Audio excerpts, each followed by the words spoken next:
Hi, welcome to the March 26th, 2018 board meeting for MSAD 51. I'd like to start off our meeting with doing approval of prior minutes for both February 5th and March 5th, and they're in your packet. If I could have a motion from someone who attended the February 5th meeting. I'll make a motion that we approve the minutes from the February 5th meeting. Do I have a second? Second.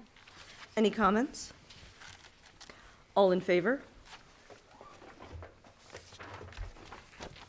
Moving now on to the March 5th meeting, if someone would like to make a motion, who attended? I'll make the motion that we accept the minutes of the March 5th, 2018 meeting as presented. Thank you. Is there a second? Second.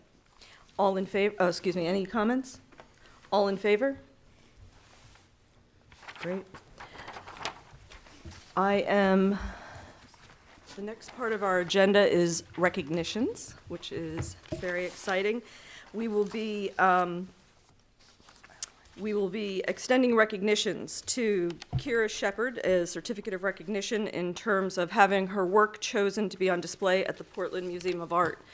This is part of Youth Art Month. Youth Art Month is a national celebration of the visual arts and provides recognition for the important skills that are developed through visual art experiences such as problem solving, observation, communication, and creativity. The Portland Museum of Art and the Maine Art Education Association have collaborated to bring National Youth Art Month to Maine, a month-long exhibition of artwork by K through 12 students throughout the state runs from March 1st through March 31st on the lower ground floor of the Portland Museum of Art. Admission to the exhibition is free for the public. With that said, MSAD 51 was fortunate to have two students whose art is on display at the museum. Kira Shepard, who is a junior at GHS at the high school, and George Reynolds, who is a second grader at MIW. Unfortunately, George was unable to attend our meeting tonight, but Mr. Porter was able to present him with his certificate of recognition in his classroom. Kira is here with us tonight. So, Kira?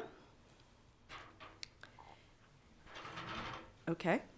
Kira may be here later and at which time, though, she received a certificate. And with that, please, if anyone is in the area, or make a separate trip, because we'd love to support the program and certainly our students. So thank you very much for that, Kira and George.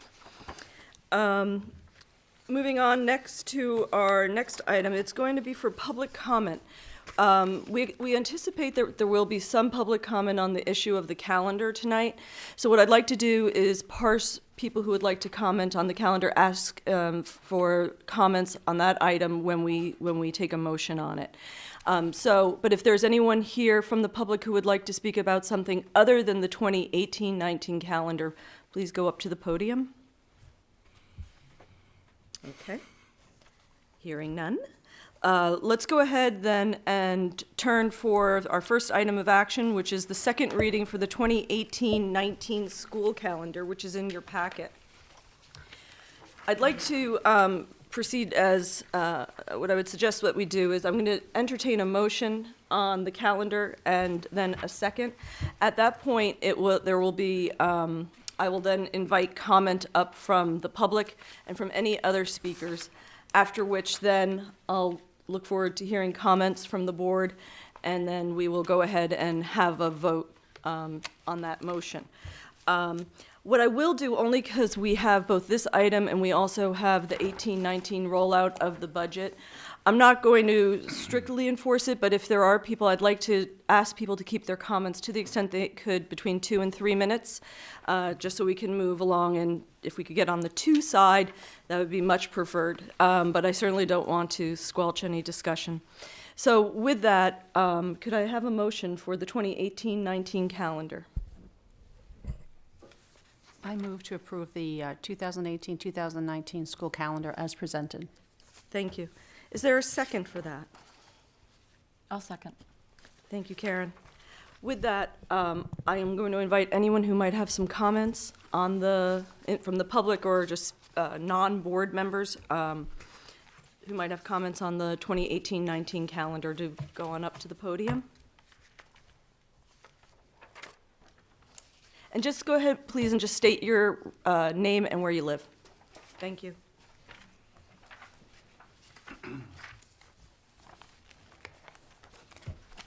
Carla O'Sullivan, and I am in Cumberland. I will try to make this very brief.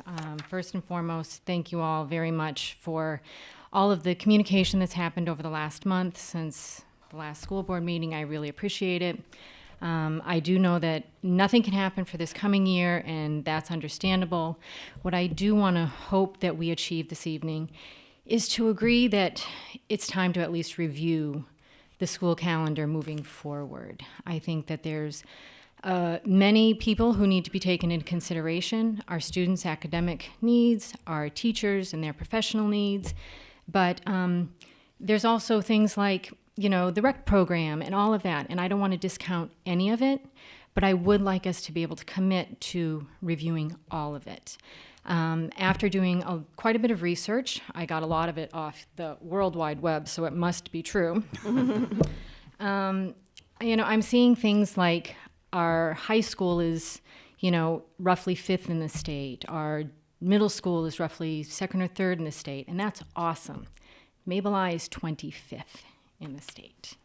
And I think that there's a lot of creative opportunities for us if we look only at just some of the ideas that our own parents have come up with, ideas that other school systems use. I think we have some real opportunity to make some advancements that haven't happened in over 40 years. Thank you. Does anyone have any comment? Okay, great. Great. Thank you very much. Thank you. Anyone else? Go on up.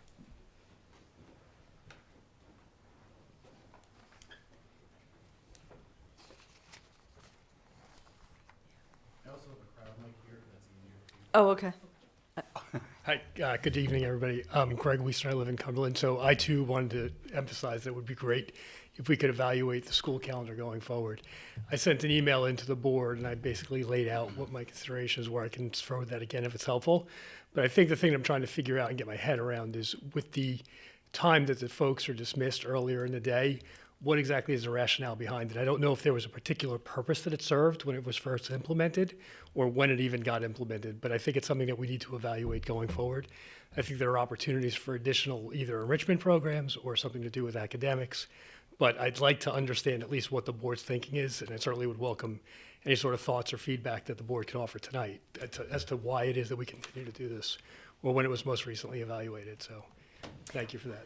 Okay. I think what we'll do is we're going to get comment. I think we're also maybe here, and then once everyone's done, you'll hear the board weigh in with comments, and Great. and we'll give you some high level information, and then just see where we're at with the board in terms of some next steps. Okay. Great, thank you very much. Yeah. Thank you.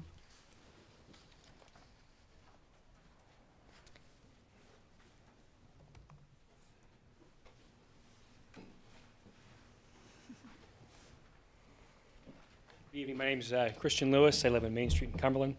I sent a email into the board, and I just wanted to come tonight to show the board just how strongly I feel about that email. I also would urge you to reconsider the calendar for next year. I'll go a step further. I think that the half-day Wednesdays should be eliminated.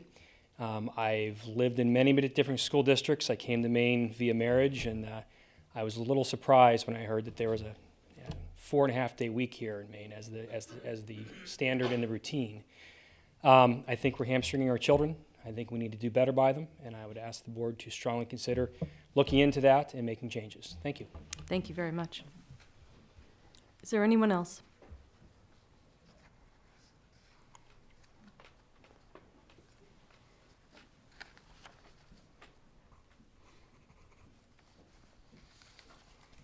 Hi, good evening. I'm Grace Levitt, and I teach in the district and have taught here for a pretty long time. I think somebody in the audience predates me. But the early release Wednesdays, and people call them half days, and that's kind of a misnomer, predate even my time here. It's been in existence for a long time in order to have some time for all sorts of work that happens during that time for teachers to get together and other staff too. And what I want to be sure is understood going forward is that that time for collaborative work is even more essential now than it was when I started teaching years and years ago. the type of work that we do, the type of work that we've been doing, especially most recently with standards and criteria and all of that, that takes collaboration among the staff. And especially in the elementary levels, they have even less time than we might have in the middle and high school levels to try to get together. Our schedules permit us a little bit of time with some colleagues at the upper levels, never enough. Doesn't permit us to meet with other content areas, except for that Wednesday time. And it's people in the elementary school barely have time to tend to some personal needs in the very small breaks that they get during the day, if any. So that really is incredibly important time for the work that we're doing. It's just gotten even more important, as I said, that collaboration. I don't know where else that work would get done. I fear that it would not get done, and that would be a great disservice to our students.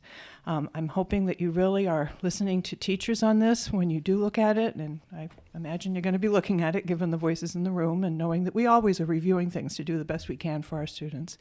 So I, again, just hope that you get lots of teacher input on that work, and I'm glad to go into detail on the types of things we've done so far this year with that work. Should I? Do you need that? Oh, I'd be glad to list off just a few.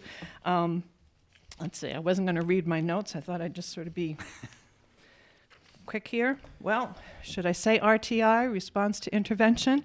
And I know that at my level, that's less of a time-consuming work for my subject area, at least, than it is for others, and certainly in the elementary school, that's huge. And having that time for response to intervention for our students is critical to their achievement. Reviewing all sorts of student plans. Grading practices has been one that we've taken a little bit of time with at the high school. I say that somewhat sarcastically. We've taken oodles of time, and we have lots more work to do on that. Critical friends groups, where we do get to cross content areas at the high school level and examine student work and examine our practices and learn from one another and get feedback from our colleagues. That is hugely important to me. This year, the accreditation work, except that it's more than just this year. It actually started last year and will continue into next year. So it's also ongoing work. So there will be follow-up work for that, even once we're done with the work that we're currently doing. Various trainings and workshops. Just last Wednesday, we had a variety of things that we were involved in. I got to finally learn how to do a couple more things with that overhead projector in the room. That's nice to know, finally. And all sorts of other things. Some time spent on restorative justice was another topic. I couldn't get to that one because I was in the technology one. Time to meet with other grade levels.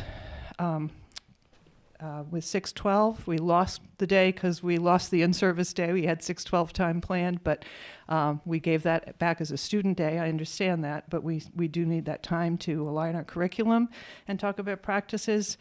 Those are just the top ones. I didn't go through the entire calendar, but I'd be glad to share that with you.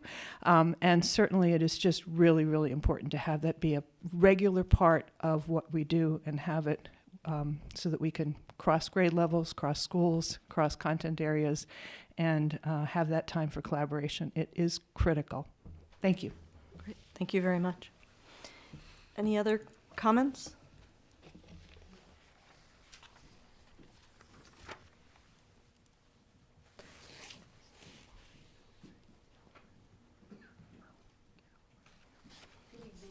Hi. My name is Caroline Sprague. I live in Cumberland, and thanks for your attention tonight and for anyone that's attending today. I previously sent an email, but as a parent of a child in the district, I'd like to talk about what I mentioned in the email, which is the climate of rushing our children.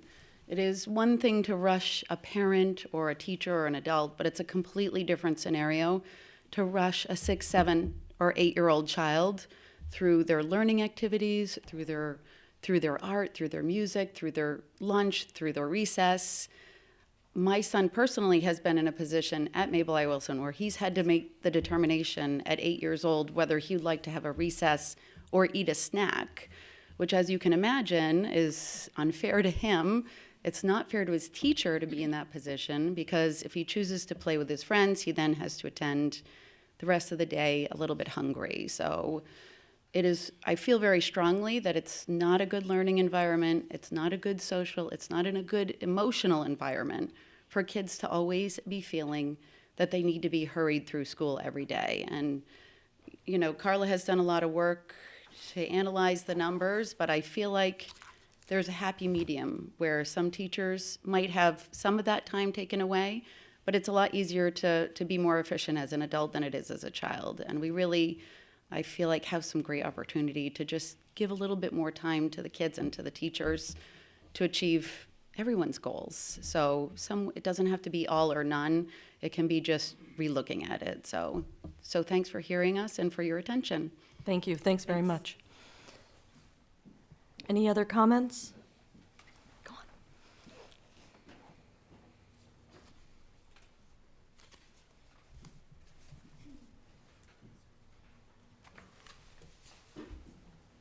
Good evening. I'm Becca Pruenti. I teach at GMS 6-8, and I wanted to say a few words because I care deeply about my students and about my profession. I've been hearing a lot of teacher and community members speak about the need for our students to achieve and to experience high-quality instruction with few disruptions. I'm grateful to be in a district that cares so deeply about our children. I wanted to stress tonight that student learning conditions are teacher teaching conditions. In a highly cited study conducted over a period of 10 years in Washington State, Professor Jeffrey Fouts, director of the Washington School Research Center, concludes that the one common factor in the highest achieving schools isn't any specific policy. Rather, it's the relationship of the adults within the school to each other and to the organizing beliefs around education. In schools where the teachers, administration, and district work together and mutually buy into the philosophies that underlie the practices of the school, the students achieve the most academic success. Fouts specifically cites changes to the schedule, class size, and test-taking policies as differences that only matter when they're accompanied by teacher and administrator buy-in. These are examples of the illusion of change, strategies that keep administrators, teachers, students, and parents busy, but do not fundamentally improve the experience of learning or the quality of education. I'll read a quote from his conclusions. He says, "For this high standards model to be effective, the professional culture of teachers must change from one of working in isolation to one of extensive collaboration with colleagues to ensure the curriculum alignment with the assessments, to maintain appropriate sequence of the curriculum, and to identify successful teaching strategies and techniques necessary for the more intellectually demanding requirements of the essential learnings. The incredible value that students get from the time they spend in the classroom with teachers is a result of the learning and growth that takes place among teachers and administrators behind the scenes. In my department, we use PD time to review research on best practice in language education. We analyze our assessments and videos of our own teaching to make sure that they align with this practice. We read about high-impact strategies for teaching, try those strategies, and come back together to debrief how they went. We share student work samples and look for growth, gaps, and consistency across classrooms. We draw connections between modern language standards and Common Core English Language Arts standards so that we can take full advantage of overlapping opportunities. We use our building and 612 PD time to develop the scope and sequence of our curriculum and for standards alignment. We explore how to respond to bias and how to manage challenging behaviors. We compare strategies for challenging our excelling learners and for supporting those who are struggling. We receive necessary training for the security, safety, and fidelity of our institution. Just today, a teacher came to me after a training on vaping and asked me to share with you how valuable she finds this time. She recalled professional development sessions 2 years ago following a student death by suicide, during which teachers spent time trying to figure out how to recognize and best respond to students in crisis. There are things in our culture that we need to know about as a staff, and we need time to understand issues and know how to respond to them. Professional development time is often the only time for this kind of dialogue. In fact, there's many teachers in my building who, because our schedules do not align, I only have the opportunity to connect with during Wednesday PD time or in-service days. Again, I'm grateful to be in a district where we have so many opportunities for professional development, and I hope we'll continue to recognize this as we move forwards. Thank you. Thank you very much. Thank you. Any other comments? Thoughts? Okay. I believe, Mari and Carol, were you, okay. They're gonna, Hi, Carol MacArthur, principal at Greeley Middle School, grades 4-5.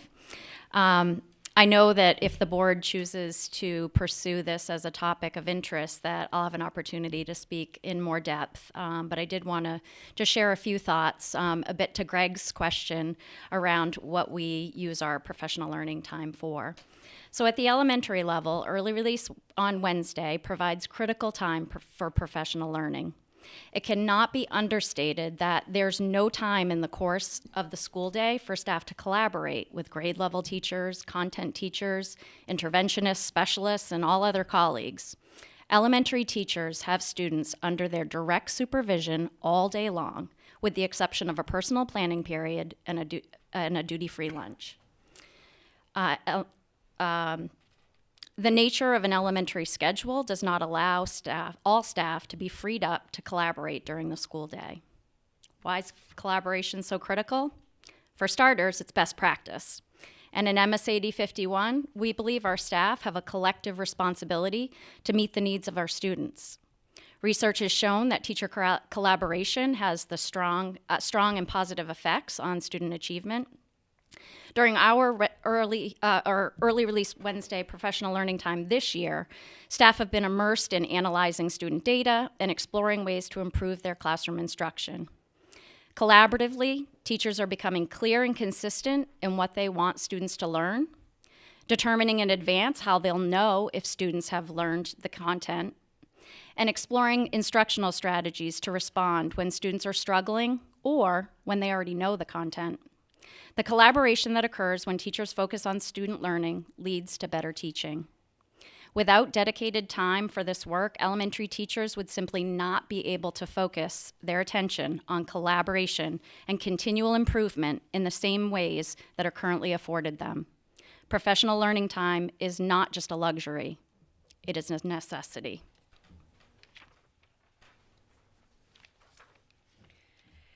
Hi, everyone. I'm Mari Trebilcock, principal of Greeley Middle School 6-8, and I'd like to highlight for you how we use our early release Wednesday time at the middle level. At the middle level, releasing students 1 hour early on Wednesdays provides about an hour and a half of professional development time for staff. So how do we plan and use this time? Well, we start with the strategic plan and build site improvement goals based on our district goals. So for example, when considering our goal, every child, every classroom, every day, we developed a site goal that focuses on developing our RTI systems of support by promoting a non-categorical approach to meeting the needs of all learners. At Greeley Middle School, this means that we're working to grow co-teaching, refine our 2-day-a-week intervention block for Tier 1 and Tier 2 supports, and increase staff knowledge of available research-based instructional tools for literacy. So how do we achieve our goals? We earmark Professional Development Wednesday time to address the goals directly. For example, this year, 7 Professional Development Wednesdays were devoted to content meetings, in which teachers collaborated on curriculum alignment and data analysis to inform instruction. 6 were spent in grade level team meetings identifying students who require additional support in reading, writing, math, and behavior, planning instructions for the intervention blocks, and developing meaningful, timely instruction for students who don't require additional interventions. 4 Wednesday choice sessions were spent learning about high-impact instructional strategies, Tier 1 behavior interventions, or co-teaching training. So what's the impact of this PD time on teaching and learning? Collaborative learning and planning time contribute to collective responsibility for all students and timely, tailored instruction at a student's point of need.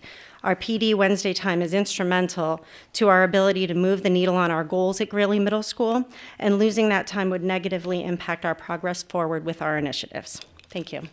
thanks very much. Are there any other additional comments or questions before I'm going to turn it over to the board?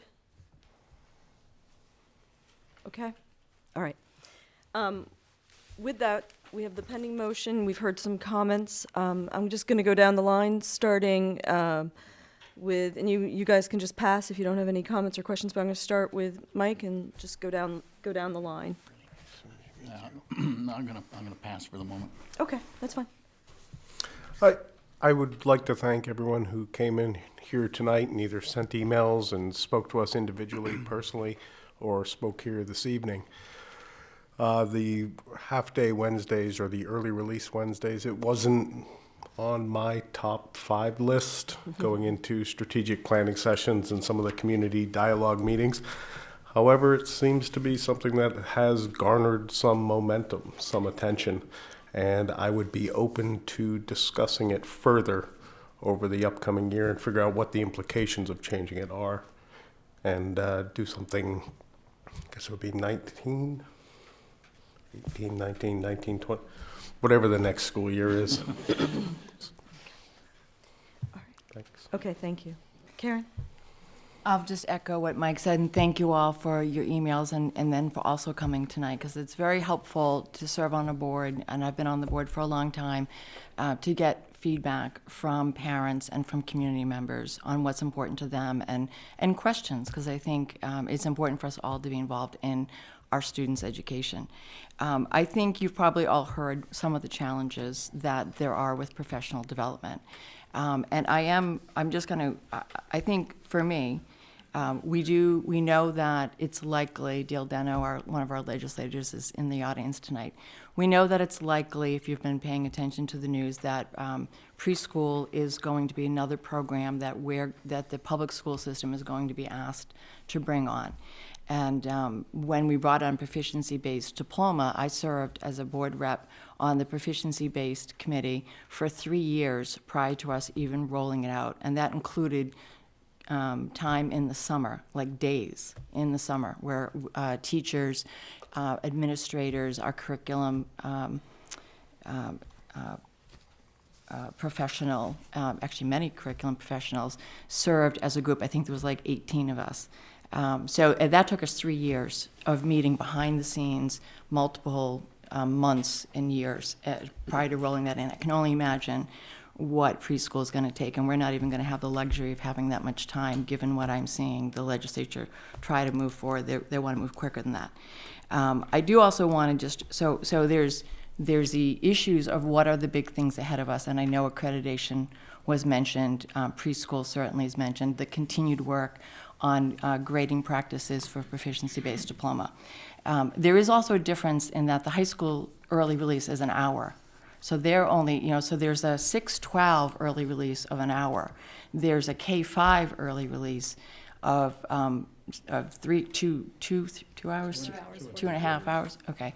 And they get more time because, as you've heard from our staff, that their staff is direct instruction in front of students for the majority of the day and do not have the opportunity to get together. So that's one of the reasons why theirs is longer. There's also transportation, busing issues. It takes us an hour we need an hour in between getting one group to school and another group to school, or one group home and another group home, with the number of buses that we have. And I do say, I also lived in another district where professional development was not done as an early release model. In fact, I've lived in several. And it was done during the day by bringing in substitute teachers. So I think we would want to know if there's another model, what are they doing, and how are they doing that? That's not something I would recommend here for a bunch of reasons, but I know I don't even think we have enough substitutes available in our community to try to pull that off. But that was one of the models that I've seen used. So I think that is just something we need to keep in mind as we look at this issue. I also think that there's no agreement on what best practice is. So we already have parents advocating for a completely different model, and some saying, well, stay the course, but maybe just, reduce it a little bit.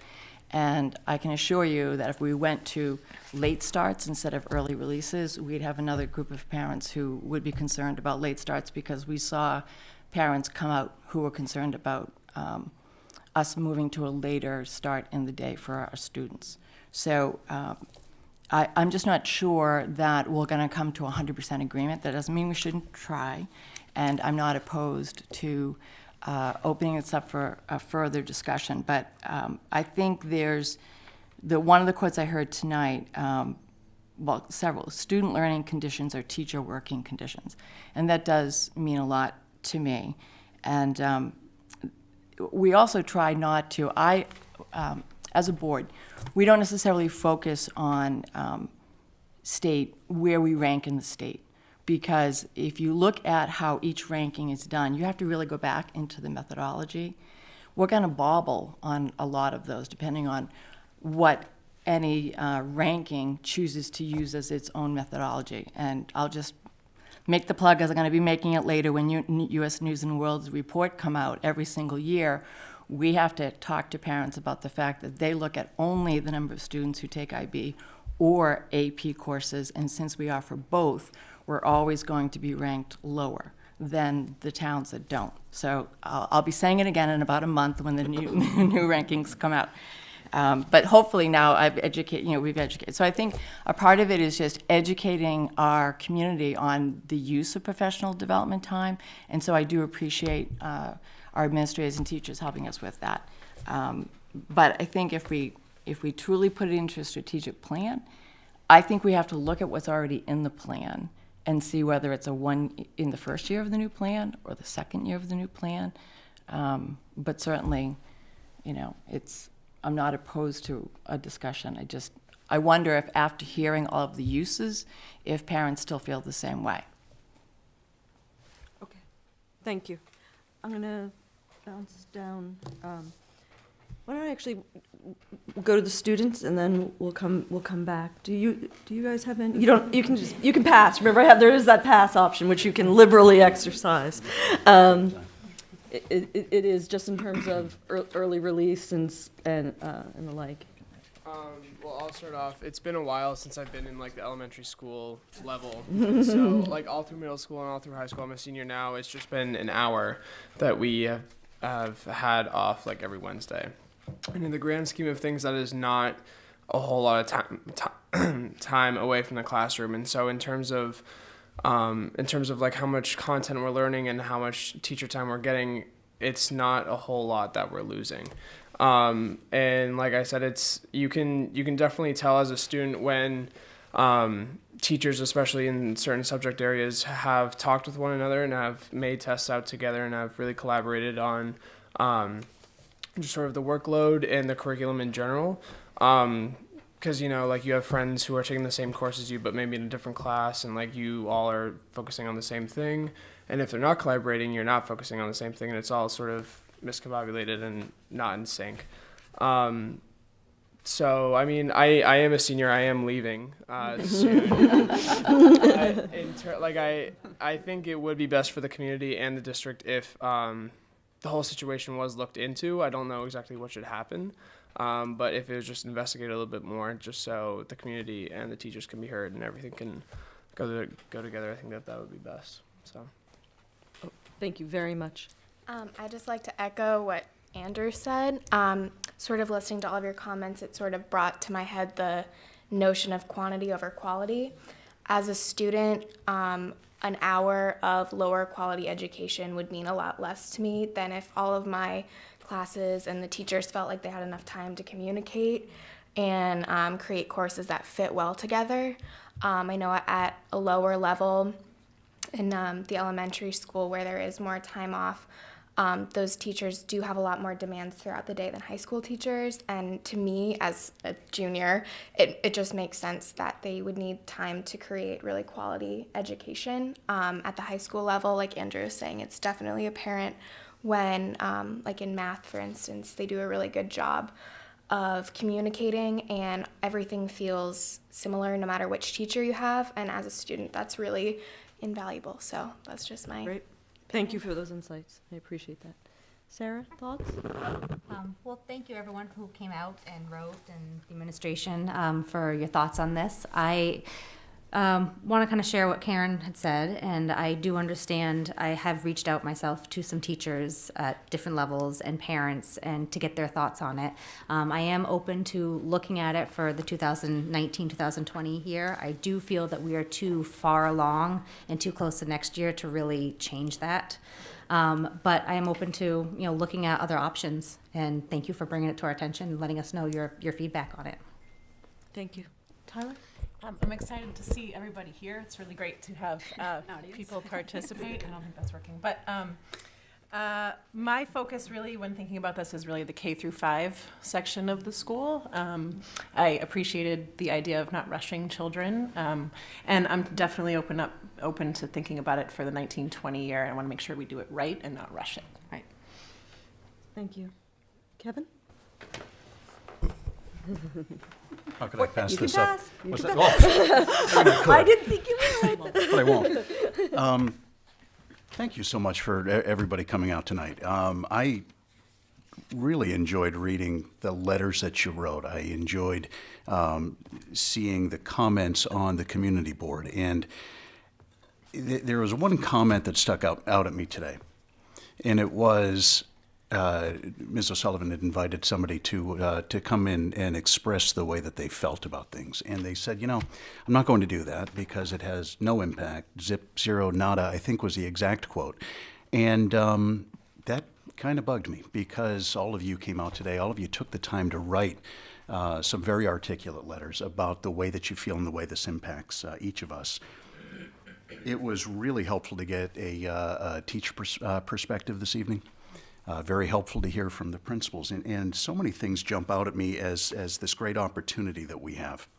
I know we have a compressed timeline right now. No, we're done. No, I didn't mean now I'm going to go forever. But I mean, when I think about the 18-19 schedule, but because we've done something one way for 40 years doesn't mean that we have to do it for 41 or 42 years.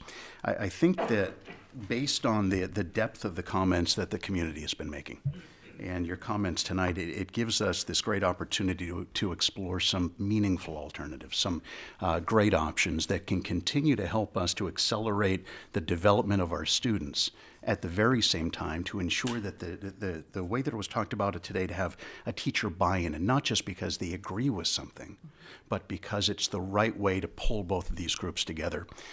We've been talking about the strategic plan over the past couple of months so often that I wake up in the middle of the night thinking about it. This is a time when we can continue to think about the strategy that we look at over the next 3 years, but not where student development sits. And way over here is how the educators are developing themselves, but by continuing to find how we pull those two things together so that as we accelerate our students, we're making sure that the right type of developmental opportunities exist for staff. I don't think anybody in this room would disagree that we have spectacular educators in this district at every single level. I would just say that to continue with the balanced approach that everybody's taken here today, we've read about districts where it's not a balanced approach. And if, to the degree possible, that this can land in our strategic discussions, I can promise you from my perspective, we'll find space to make sure that we have the right discussions and we can move things forward. Thank you. Vicki? I'll echo the sentiments of having people come to the meetings and be vested. It's really exciting because I think this is probably one of the larger groups that's come to a board meeting in a while. I have to echo the sort of the timing of it. I don't think we can do anything right now. And I like also that the teachers also support it, because in a lot of conversations we've been giving information, well, the teachers have been telling us this. And so it's kind of hard sometimes to know what the real scoop is. And I think by having this dialogue, we're getting to that. What really resonated with me was the rushing, because I remember when my kids were in kindergarten, it felt rushed.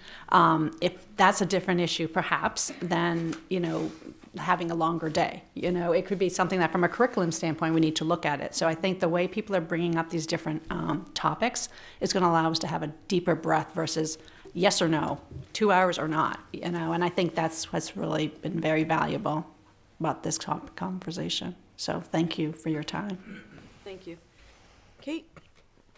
Yeah, I think what Vicki said was really helpful. I think it's a multifaceted issue between our students feeling rushed and our littlest learners are needing to be so ultra efficient. You know, my first and third grader, they're eating lunch in their snowsuits. Yeah. It's not working. But then we've seen numbers from other districts, and there are districts with higher instruction minutes. There is a district with lower instruction minutes, and I'm not so sure how much instruction minutes need to play into this as much as a holistic view about our elementary K through 5 scheduling. Where can we make improvements? Where can we,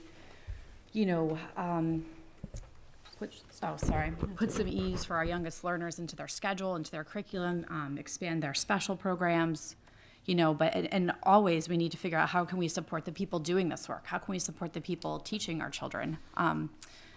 They set the tone for the classroom, they set the tone for our school, so that's important. So I do think that we do need to wrap this into the strategic plan.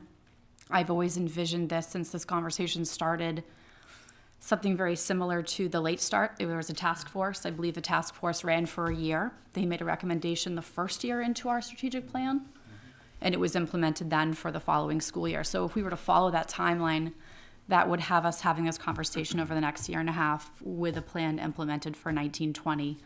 So that would be my hope, but I do agree that it needs to be in the strategic plan. We need to get everybody around this table.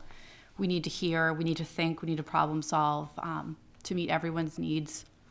So that would be my recommendation. That's what I hope to see. Thank you. My thoughts on it, I think, I don't really need to belabor it. First of all, thank you very much, everyone, for your comments. They've provided a lot of insights. I think this is, I think the one common denominator is whether you're an educator, an administrator, a parent, or a child we're always competing for time. I mean, time is our most valuable resource, and really what we just have to keep is that the other common denominator, and it's distilled through everyone's communications, is what's the best interest of the kids.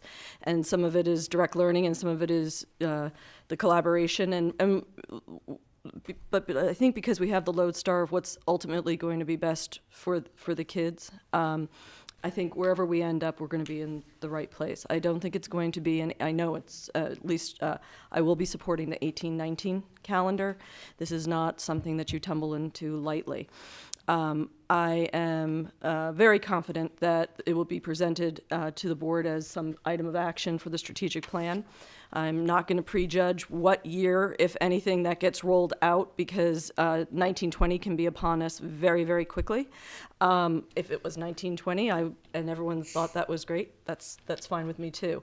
But I think it will be how that gets defined, what the scope of that is, who is at the table. And really keeping an open mind in terms of sometimes task force have a momentum that if you do have a task force, you have to, it doesn't have to be how seismic a change it has to be. And I think everyone just needs to keep open-minded. At this point, I would imagine that the Strategic Planning Committee is going to toss around how this will be presented and integrated into the board in the plan. And then we'll have further discussion in that regard. So those are just my thoughts now. I will be voting in favor of the, go ahead, Kevin, you. Oh, no, keep going. You can go ahead. Did you have a comment on that? Yeah, the only,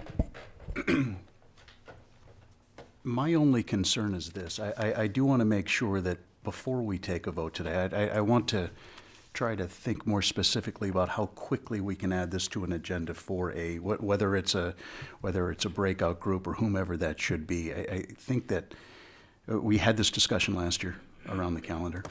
I would like to see the sooner that we can have a discussion, at least to be clear about what we're driving toward and when we can begin work and what a group would look like.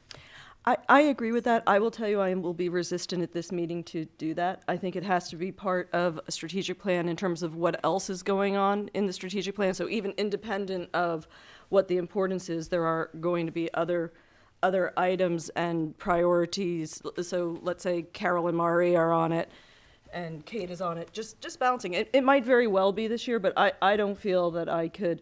I certainly think since we're going to be voting on the strategic plan this year that would be tossed around and put back, but maybe I'm missing your point. No, I I don't think that you are. My point is this, is we do have additional committee meetings coming up for strategic planning. Jeff, I'm getting old. I can't remember when the next one is. April. The 23rd then, right? I think, I can't remember. It's in Come on, it's the April. 23rd. It is April. You're probably right. On that, we should at least have a discussion. I'm not looking for a think you're right. definitive outcome Yeah. or a definitive group. I'm just saying that at least if we can put a stake in the ground, that we are looking at this at the earliest opportunity. I think that that is something that ideally we can agree with. That I'm fine with, and I'm going to get to you, is just, my thought is that just it being part of the holistic analysis, but I think, I mean, just listen to everyone at the board, I think we're all saying, this has certainly brought us all back that regardless, it certainly put some ideas in my head. My 2 kids are in high school, and I just thought, oh, okay, this is what we do on Wednesdays. So I applaud you for your activism. I think I'm a little bit of a lemming. But at the same time, I do want it to be. I just want to make sure. I think we're all saying it is going to be something that we're going to consider. I think part of that consideration is integrating it into the whole. And I don't know your nomenclature. Is it a priority? Is it an action item? I think we're all saying we're going to take action on this, and then my thought is additional feedback as part of the holistic plan and the resources that go with that. That's kind of how I'm going. But Kate, I see you're getting nervous about us. No. I think there's some of us at this table who felt this conversation happened last year. And we thought that this was going to be looked at over the previous 12 months, and it was not at all. So I think that's, where my hesitancy comes in, and that's why I like to use words like task force, follow the model. Everybody, or most people wanted the late start to happen, and it happened within a 12-month calendar period. So I think that we owe, the process a little bit more detail and direction, and I think that's kind of, what Kevin's advocating for, because I get nervous about, is this going to be an ad hoc that's maybe formed at the end of the strategic plan for a recommendation for a 23-24 year? I mean, and things don't happen fast all the time in education. I understand that after 3 years. But, there has been times where the board has said, we want to vote tonight with a clear direction that, weighted grading was going to be looked at on this summer. So I do think there is some room for us to say, we have heard you, and we have some kind of, some concrete plan, so to speak, of how to address this best. Yeah, go ahead, Vic. I hear both sides. Yeah, so do I. I mean, but I just I struggle with, we're trying to work through a strategic plan to all of a sudden tonight say we're going to fast track this. And I know you're not saying necessarily fast track it, but I would like to have a discussion within, within the strategic plan discussion to discuss it. Does that make sense? Yeah, well, it's an awkward item, because what we're doing is we're talking about it in a calendar, but it's in some ways it's not quite shoehorning, because this created the springboard from it, but it's not a perfect fit. I think what makes it complicated this year is that we're in the middle. Sorry, Kevin. We're in the middle of developing a strategic plan. If this was a year ago, and this topic was coming up, and the board willed it, you could have amended the plan if you felt, or a year from now, and the plan was already approved, and this was a topic the board willed to go forward with. You would just amend your plan and adjust it. I think you're in an opportunity right now where the plan is being developed and will be approved hopefully on June 4th, as you see fit. And if the timeline isn't what the board is looking for as we're developing the plan, then that gets adjusted. If this is an item that you want sooner than later, then it's put in the plan that way. This plan begins July 1, so it's right around the corner. Yeah. So, That's what I'm saying. if I may, this is an ideal time to be thinking about this in the context of this upcoming strategic plan, because we are at a point here where, look, I mean, a calendar isn't strategic. The calendar is tactical. So if we are thinking about some of those larger priorities that are cascading across the entire plan and looking at how each of those things can be done, where this fits in as it's a 3-year plan is we can be looking in year 1 of what the foundation of this has to be and what we're driving toward, making sure that we have the right information, and then look at what implementation could look like in years 2 and 3, if that is where that lands. The only reason that I'm pushing for something to occur, something to be committed to, is because I want to make sure that next year we're not sitting here saying, you know, another year has turned and we've missed an opportunity. So I want to collaborate. I want to make sure that we're on the same page, but I want us to be thinking about that. Yeah. Yeah, I think And it's I think logistics. We're just logistics, really, is what I think we're going to have to just kind of, I want to kind of tease out the 18, 19. I understand that there's a concern of kicking the can, but I'm also a little concerned about, you know, how you define what a task force is and how you define that. That can be a really sort of seminal issue in terms of how it rolls out. But Karen, did you have some more thoughts on this? And then I think we're all saying the same thing. I think it's just because the strategic plan we haven't had the last 2 meetings that say, what are we doing in the first year? What are we doing in the second year? What are we doing the third year? And so my only hesitancy is I just want to see, what are we doing in the first year? I don't know. Right, but we will see that coming up in April, and then we can say, you know, yes, it makes sense to put it in here, or the administration's going to be handling, you know, 3 huge issues, and so we should start halfway through the year or slower or whatever. I mean, that'll be clearer in like 3 weeks. And so I think, you know, but that doesn't impact, for me, the vote tonight, because I think the vote tonight is on next year's calendar. So I think what I'm hearing is that we're all committed to continuing a discussion on, you know, in the next strategic plan on the calendar, and that we'll just have to, you know, I mean, because my question would be, what's the scope? Like, right. We could look at length of school day. We could look at length of school year.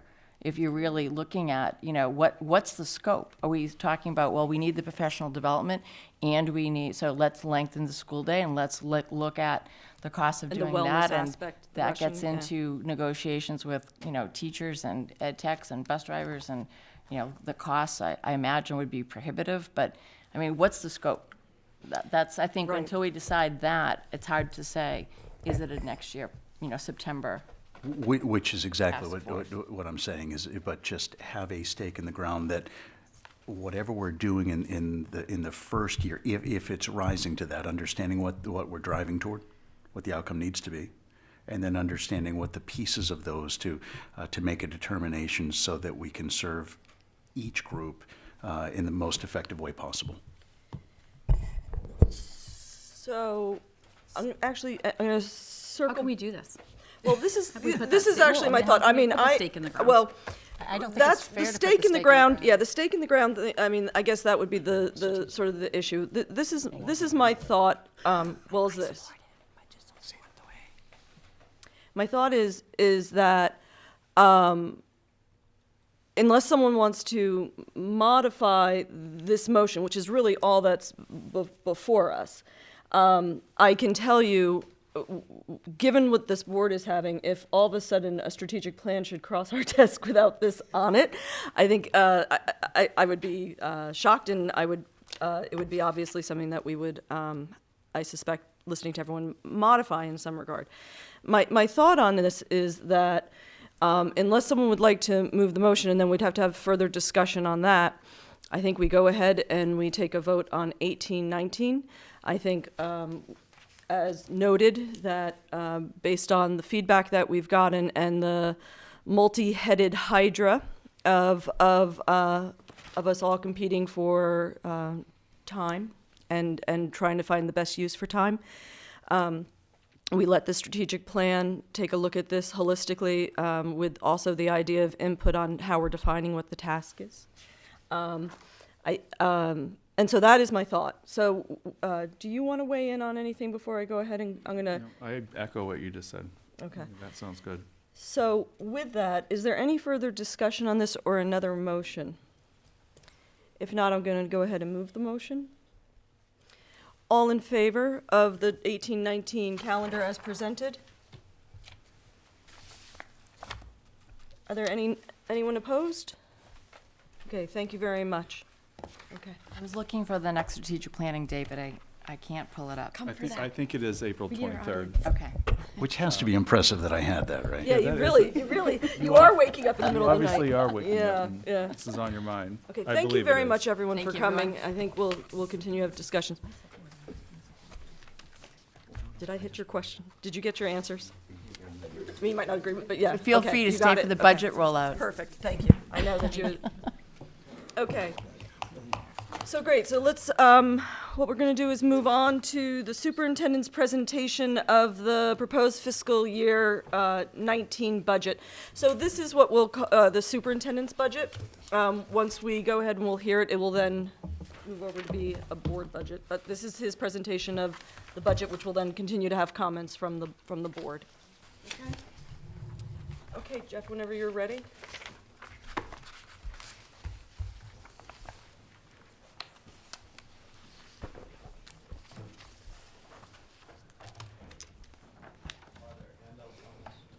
Yes, Are there some right Yeah, there?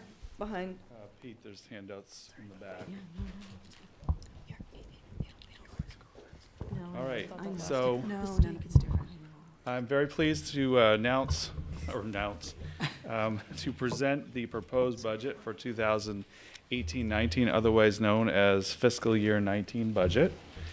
And this is an important process every year because it is like a renewal of our priorities that we deem to be appropriate, obviously within the resources that we have available to us. In presenting what I consider to be a very important statement about the priorities of the school district and what the board and the district deem to be important moving forward. So the idea of educating all students within a community is not a new one. In fact, it goes right back to the roots of our nation, the collective responsibility for all of our students. John Adams, back in 1785, before this nation was actually completely formed, said the whole people must take upon themselves the education of the whole people and be willing to bear the expenses of it. So there you go, 1785.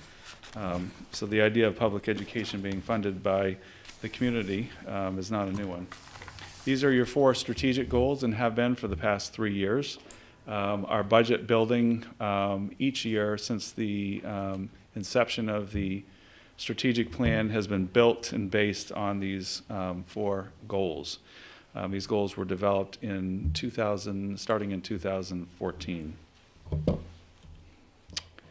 So this is a photo that was taken a month ago at the Cross Arena when both of our basketball teams won the state championship. We try to build our budget as much as possible in a mission-directed way. And our mission statement, of course, is our guiding force to guide all students as they acquire enthusiasm for learning, assume responsibility for education, achieve academic excellence, and discover and attain their personal best. And that mission statement has been your mission statement for many, many years. So this is what you're funding, partly. If we were to reduce it down to a few statistics, which of course you can't really do, this is absolutely some of the statistics I think we would always be going to. 98%, it's actually a little more than 98% high school completion. That was the class of 2017. 90% of our students are going to some sort of post-secondary institution. That's the class of 2017. 66% of our students are taking high-level courses in high school, advanced placement in IB, and that means that obviously they are prepared to do so all the way through. 7% of our students are free and reduced lunch. 14% of our students are identified special education. 6% of our students are identified Section 504. 5% of our students are identified gifted and talented. 69% of our students participate in some sort of athletic program, grades 7 through 12. and 89% of our stakeholders, students, parents, and community members, and staff, there is an 89% stakeholder satisfaction aggregate. So in other words, we took all the stakeholder surveys over the last years that we've been doing it and aggregated out the satisfaction rate amongst those, and 89% of our stakeholders are satisfied with what we're doing in the district. And then below you can see that we've received numerous awards, the district and schools, for their work with students. This is our student enrollment. This is important because our student enrollment is changing, and it has been changing for 3 years, or 3 or 4 years now. So if you go to the bottom and you look at the total student enrollment in the district, you'll see that October 1st, 2016, we had 2,018 students. And October 1st is a very important date in the state of Maine because that's the only date that the state of Maine certifies or asks each district to certify their enrollment. So that's an important date, and that becomes the official enrollment for that school year. There is no other official enrollment according to the State Department of Education. So in October 1st, 2017, this past October, this current school year, we have 2,043 students. And Planning Decisions, which commissioned a report that the board commissioned 2 years ago, says that October 1st of this coming school year, we will have 2,070 students. My projection is more conservative. I take the March enrollment and I look at what we have today and I measure that against what I think we're going to have next year. So you'll see a disparity, and I do that on purpose. And I am projecting 2,049 students, and we'll just have to see who's right. So far, Planning Decisions is 1 and 0. I'm 0 and 0 from last year. They hit it right on the nail. But I'd like to give you the other side of it, which is looking at our current enrollment and trying to project forward. And Planning Decisions has other criteria that they look at, such as housing starts, that I don't necessarily have. I have just strictly enrollment figures in the district, and that's why there's a difference. So this is the old story, but I like to put it up here because I think that's a story that's still being told in our community around our enrollment. Today we have 2,043 students, but in 2009 there were 2 studies that were done by 2 reputable organizations. In fact, I serve on the board of NESDEC, so I can stand here and say that is a reputable organization. But back in 2009, they said that right now we would have 1,832 students in our district. Policy One, again, another reputable organization, said that we would have 1,789 students today in our district. And of course, we have far more students in our district. I've shown you this before, but I think it's really important to keep saying that story because I run into people a lot, and I know you do, where people feel that the enrollment really is one of those because they heard it years ago. Planning Decisions, when they conducted the study, 10-year study of our district's enrollment, showed that our enrollment for the next 10 years is going up. So starting in 17-18, they projected 2,043 students. Guess what? We had 2,043 students. So they're 1 for 1. Next year, as I said, they're projecting 2,070 students, and you can see until 2025-26, this is what Planning Decisions is saying after an exhaustive study of our communities, Cumberland and North Yarmouth, and the SAD 51 district. I think the real story, and I said this last year, a year ago when I presented the budget, is the Mabel Wilson enrollment. And for this particular slide, I did use the March enrollment. And looking at from budget to budget to budget to budget, what is the Mabel Wilson enrollment looking like?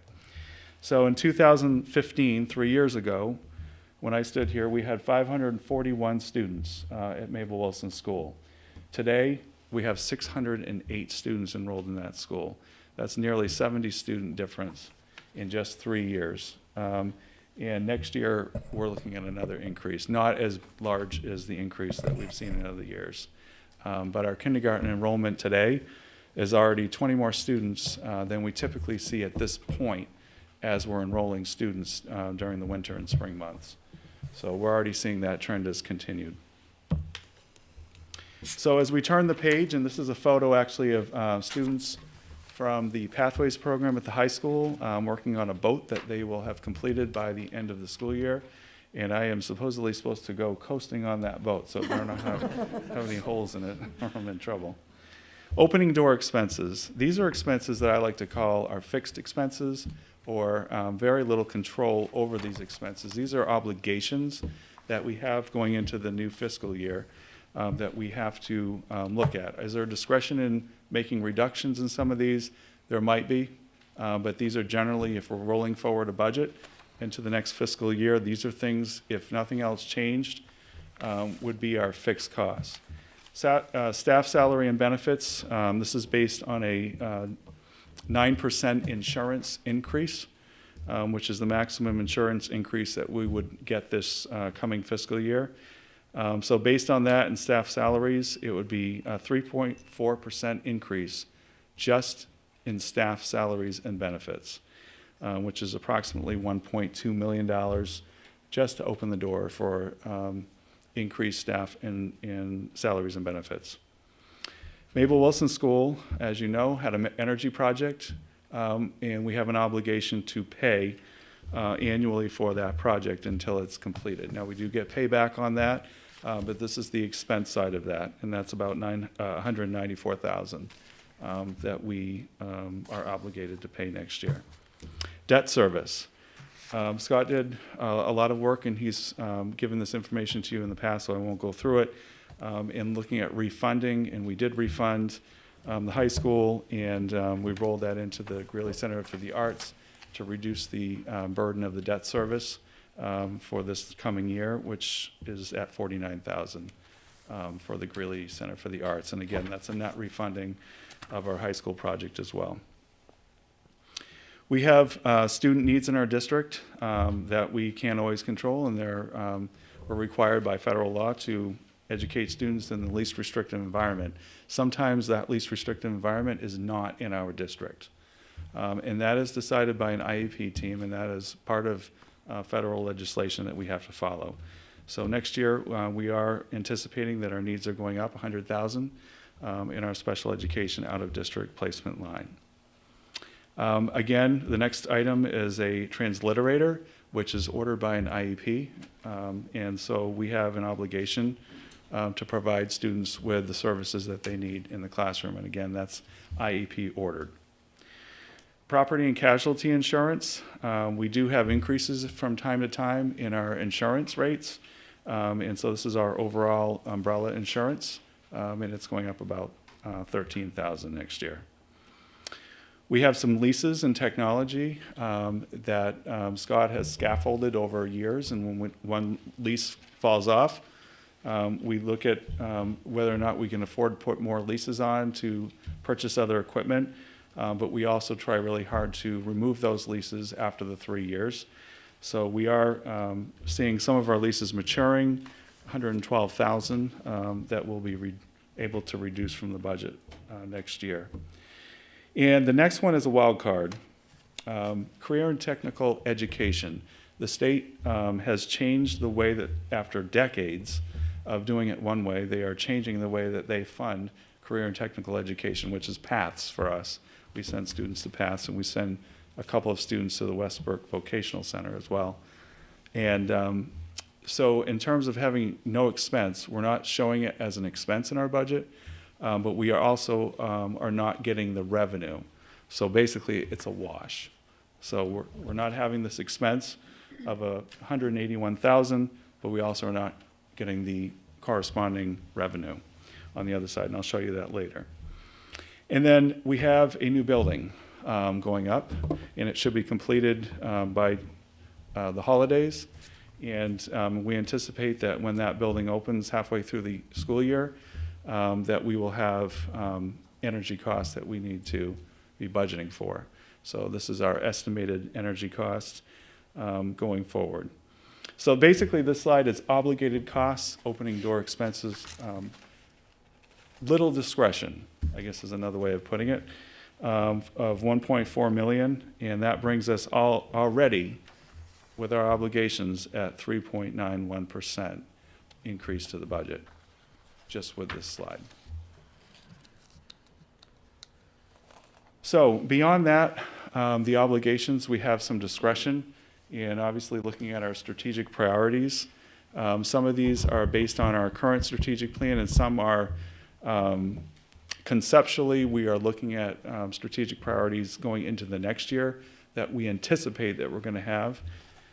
So some of these are, or many of these are discretionary. So the first one is a 0.1 STEM teacher at Greeley Middle School 4-5. We have a part-time person in that position. That position we knew was going to need to be increased in order to cover the actual duties of this teacher. And in doing that, this person is also in a library ed tech position, which they would be giving up. And in doing that, we are short in the library. So there are expenses that are corresponding to make our STEM program a true STEM program that's serving all of our students in 4th and 5th grade. And all these, by the way, are directly aligned to our strategic priorities. So STEM education is obviously in our strategic plan. Response to intervention literacy materials, grades 4 to 5, that's to continue working through interventions for our students. In grades 4 and 5, this is a strategic priority in our plan.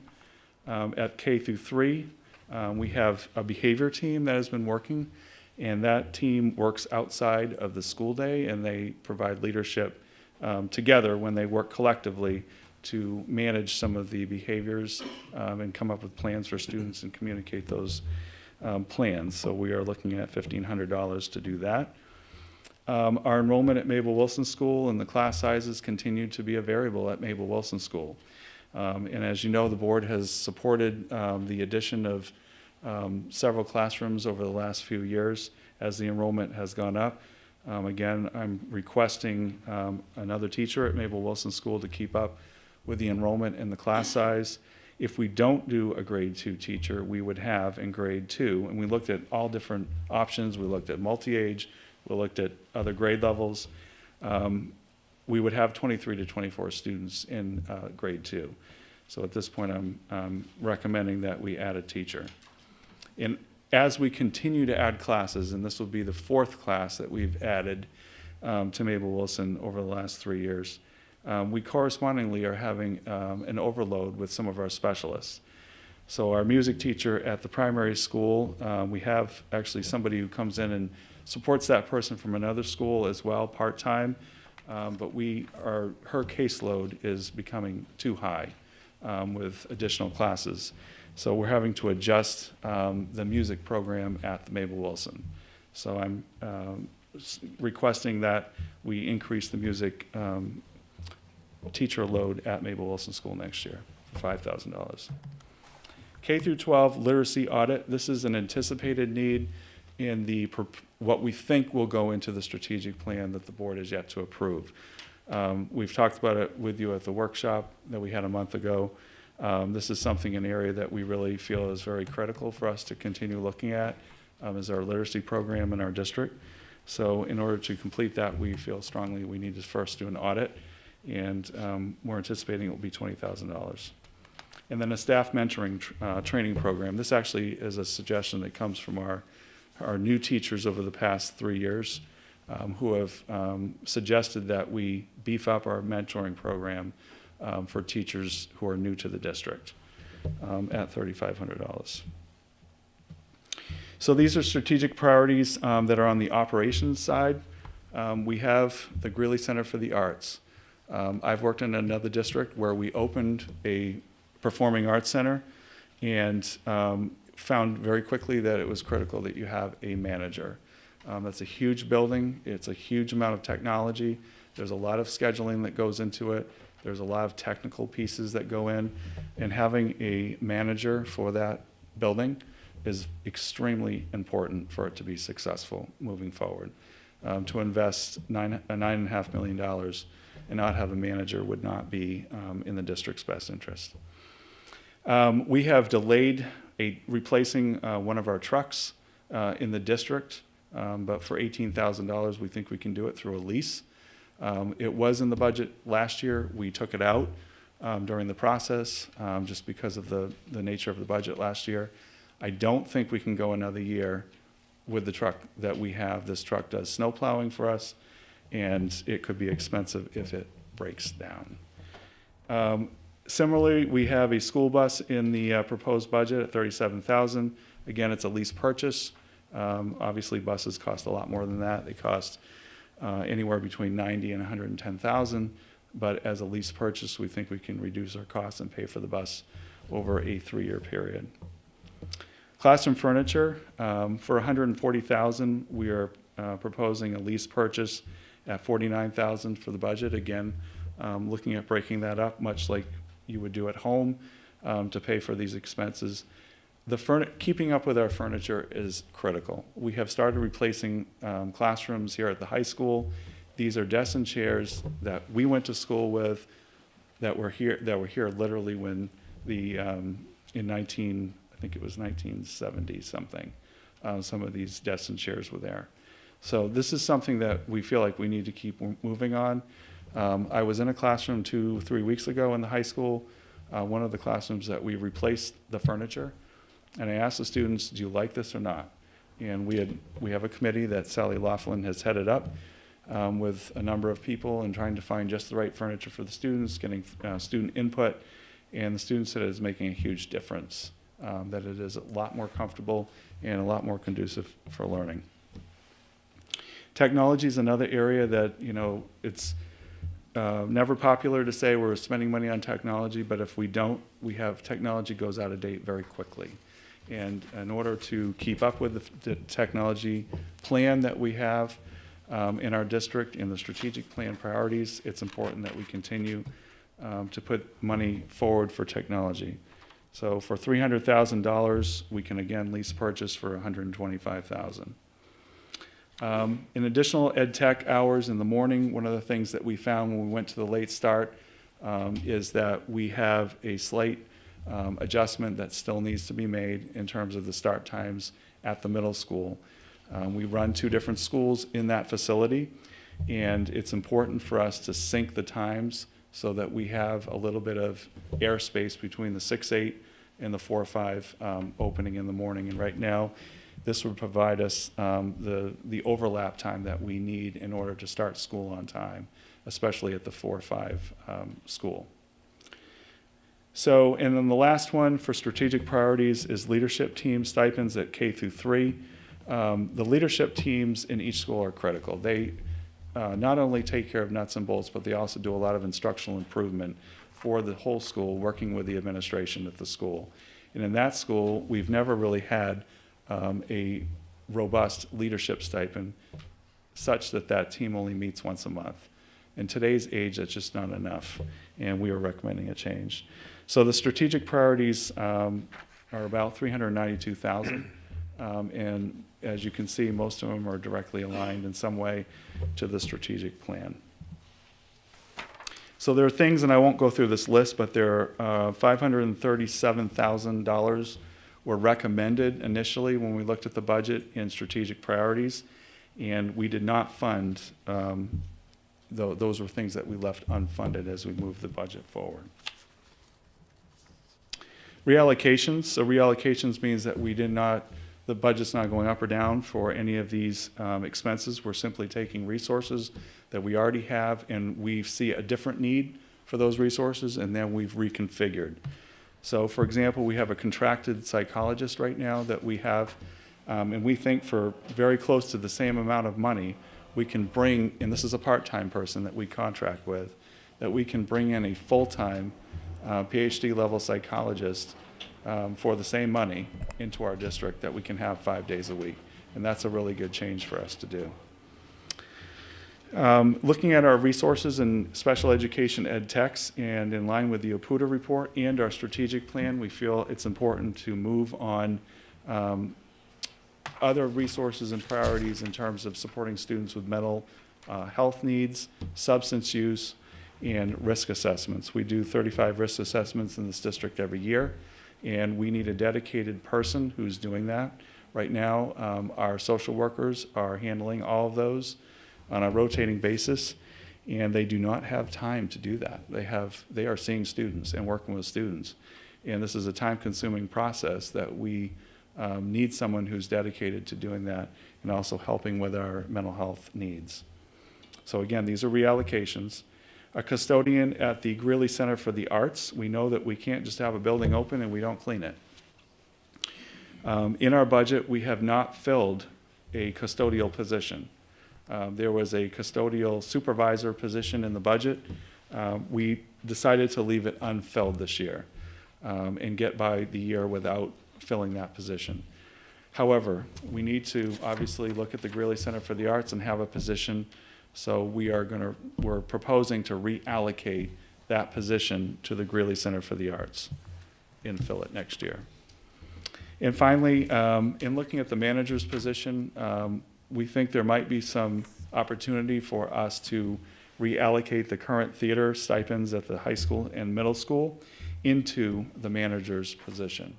And so that would be a reallocation. We're not sure we can find someone who can do both. So that's kind of this is a question mark for us in looking at who might be qualified to do the job. But at this point, this is our best thinking around trying to look at a reallocation of those funds. So for reallocations, it's $191,000. For reductions, these are actual reductions to the budget. $160,000, it could be more than $160,000, and I'll explain that in a minute. At the middle school 6-8, our enrollment has been declining at that particular level, even though our enrollment in the district has been going up. It just depends on, there's times when certain schools go up and down, and right now we're in a period at the middle school where the middle school enrollment has been declining and will continue declining for at least another year or two. And so we're looking to reduce an FTE teacher, one FTE, which is a full-time equivalent teacher at the middle school. At the high school, we've looked at class sizes, we've looked at our programming, we've looked at our resources, and we feel comfortable at this point. I wouldn't say comfortable, but I feel okay in recommending a reduction of a teaching position at the high school. There's a regular ed tech position at the Mabel Wilson School that we're also looking to eliminate. Again, it's in line with the APUTA report, with a strategic plan. None of these are good reductions, and none of them I like. However, at this point, we know that we needed to look at those reductions to bring our budget within a reasonable amount. And then the last one, we don't have a dollar figure right now, but we are, Scott right now is working with a company to look at print management options. A lot of districts have moved in this direction. Instead of having a printer in every 2 or 3 classrooms, having photocopiers that are more reliable, don't break down, and are placed in different parts of each building where people can print to those. A lot of businesses do this nowadays as well. So we don't really know what that's going to mean. We just started those discussions. Hopefully we'll have more information about what that would mean for our district as we get further into the budget season. So at this point, it would be $160,000 that we would be looking to reduce from the budget. So I won't go through these, but the state requires that school districts budget within what they consider to be required areas of budgeting. We refer to them as the 11 lines of the budget, but if you count these up, you'll see 10. That's because we don't do other. Other is the 11th one, and we don't like other. Right, Scott? No others here. This is expenditures in the proposed budget for next year by cost center. We broke this down by the percentage of funding of the total budget that goes into each of the, in our case, 10 areas of the budget. So you'll see that regular education is by far the largest. 44.5% of our budget goes to regular education. The next one is the second largest. That's special education is 18.5%, which is the blue. Career and technical education, you'll see that is smaller than it usually is. That's because on the expenditure side, we are not taking care of the expenditure because we're able to remove it because the state will be taking that over if that legislation goes through. So if you actually look at the first 5, we consider the first 5 areas to be instruction. And if you look in the instruction of regular instruction, special education, career and technical education, other instruction, and student support. Those are the classroom, basically. Those are instructional areas. The last 5 are operations. So if we look at the instructional areas and add those percentages up, we spend 74% of our budget directly on the classroom or instruction in the district for teaching and learning.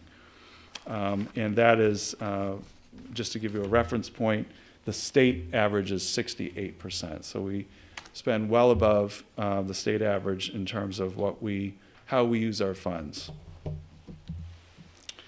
So for next year in the proposed budget, this is the breakdown by cost center. And I will not go through all these numbers. I'm sure you want me to, but I won't.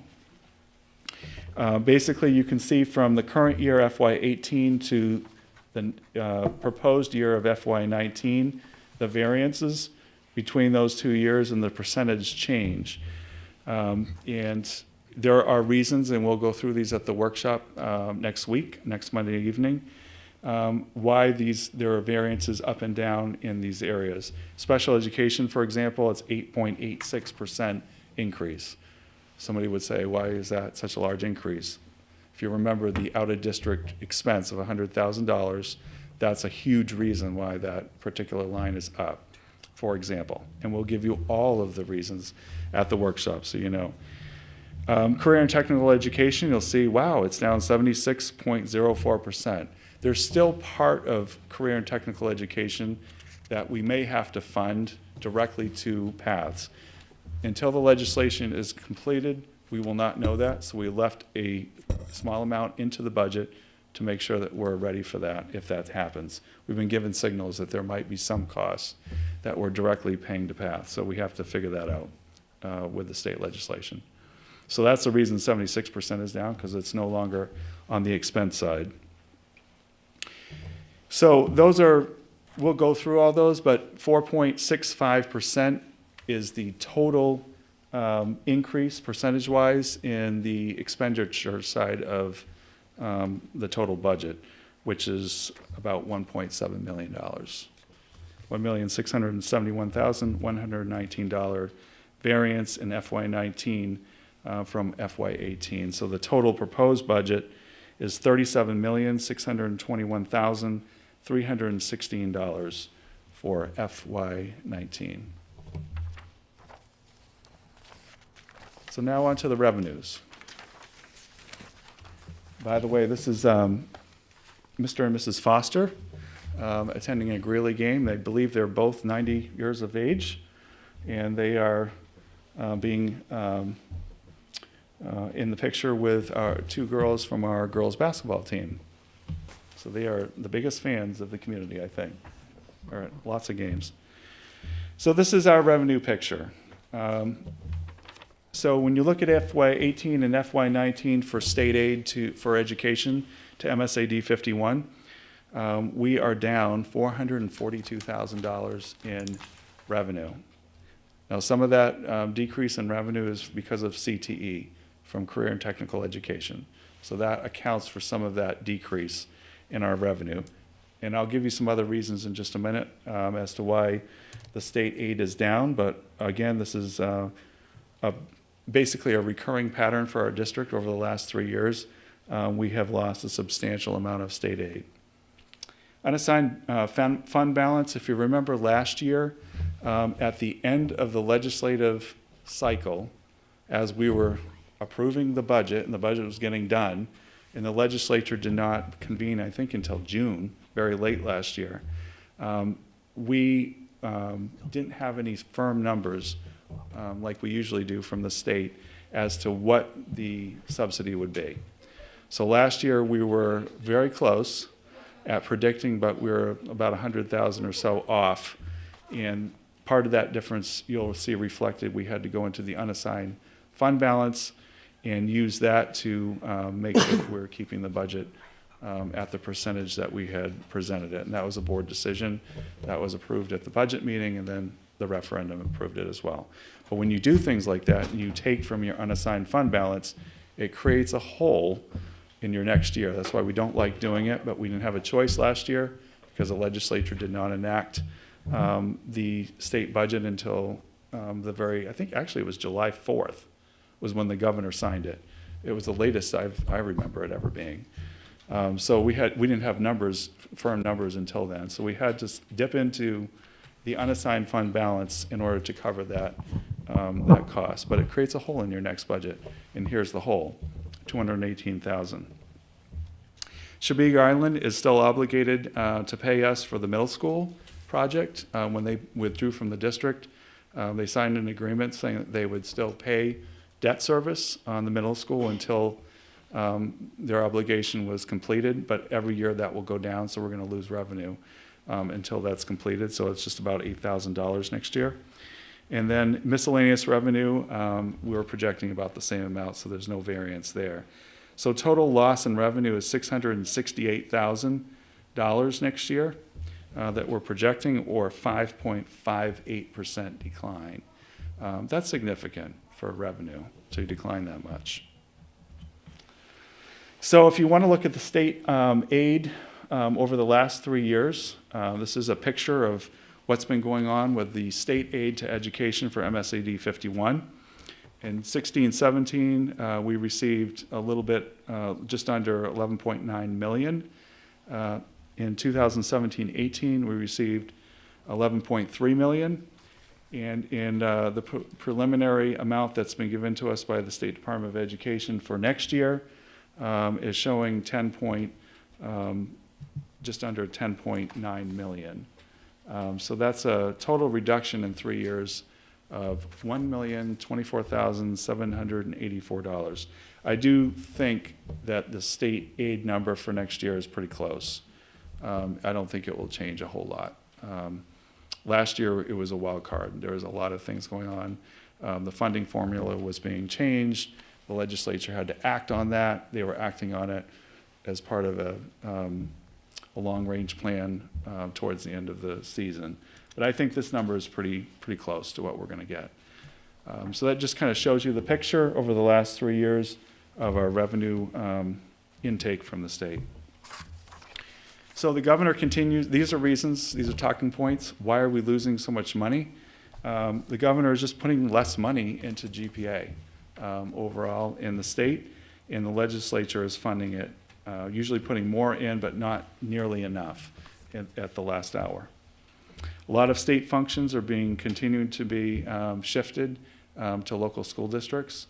Pre-K, Karen mentioned that earlier, is another one that we're watching closely. I expect that to be another unfunded mandate. We'll get subsidy for students that are enrolled who are 3 and 4, but we're not going to get nearly the cost that it really takes to educate. Maine PERS, that continues to be a percentage increase every year that the districts have to take on. It used to be completely a state function. Charter school funds, there are 10 charter schools in the state of Maine now, and those funds come right off the top. So it's taken right out of general purpose aid from the state and put aside for the 10 charter schools. That's money that used to go to public schools in Maine. So that's something that obviously years ago when this current governor took office, that was one of his agenda items. System administration has been whittled away for years and years. So that's another area that we're looking, that we get reduced in every year. Class size ratios last year, the funding formula got changed, and the number of students that the state says you can have in a class in order for them to fund it at the funding formula level has increased at all levels. CTE funds have moved to the state level, so the state is now going to directly fund career and technical education. That's mostly a wash when you look at it from expenditure to revenue.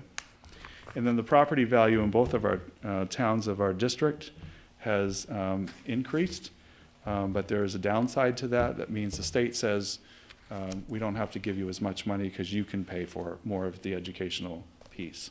And so as the community's value continues to increase, we're going to continue to see a decline in state aid, and that's the way the funding formula works. And I will say a good news is that for the first time, because it's over a 2-year average, our enrollment at the state level, as we're getting subsidy, is for the first time is going up. So we actually counteracted some of the decline in state aid by our enrollment starting to go up. If it continued to go down, we would have lost more state aid. So that's an important thing. Okay, I'm getting towards the end. Assessment overview. So total budget, as I mentioned, is $37,621,316 is the projected in budget, total budget. Less revenue that we're bringing in, $11.3 million, which means if you take away the revenue from the total budget, there you go. That's the tax assessment that we would be asking Cumberland and North Yarmouth to support for schools. So the required local, the state says you have to raise a minimum amount of money through taxes in order to get the full state subsidy. So in our case, our state subsidy is, we have $11.3 million in revenue. Our state subsidy is $10.8 million or so. The state says in order to get that $10.8 million, you must raise a certain amount of money in order to get that. So in Cumberland, the required local, we call it required local, is $9,853,729. And in North Yarmouth, it's $3,866,519. So the total required local, in order for us to get all of our state subsidy for the district, is $13,720,248. So that's just out of the gate. Now, we know that the EPS formula, the Essential Program and Services formula, is a minimum formula. And basically, they're saying this is the baseline for education. If you were just to fund your schools at what the state gives you, okay, you're only talking about a budget of $10.8 million versus the $37 million that we're proposing.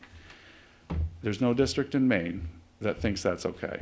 And so you're also dealing with what the local school district and the local towns say, we need to raise this amount to support a quality education in our community. So if you take the tax assessment, which is $26 million, and you take away the required local that the state says you have to raise in order to get the full state subsidy, subtract that out, that's how you get your additional local share that has to be raised beyond the required local. And we call it additional local, or the state calls it additional local. And that's based on the property values and the sharing between Cumberland and North Yarmouth. So there's a sharing formula that's done between the towns when you're dealing with additional local. So if we break that down a little further by town, Cumberland's additional local, when we look at the value of each community, these percentages are set based on value.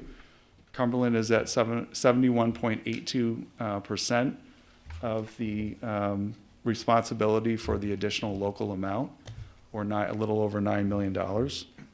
North Yarmouth is at 28.18%, and that's approximately $3.5 million in additional local funds.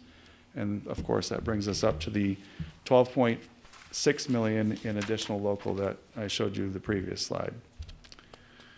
So if we're talking about total tax assessment by town, in Cumberland, you can see the required local plus the additional local. That's the total assessment in Cumberland. Same thing with North Yarmouth. Take the required plus the additional, and you end up with the total tax assessment for North Yarmouth. So in Cumberland, it's $18,902,109. In North Yarmouth, it's $7,417,025. And that's taking, again, the required plus the additional, and that becomes your total tax assessment. So what does this mean for a taxpayer in both of our towns? Again, these are preliminary numbers. This is March 26th.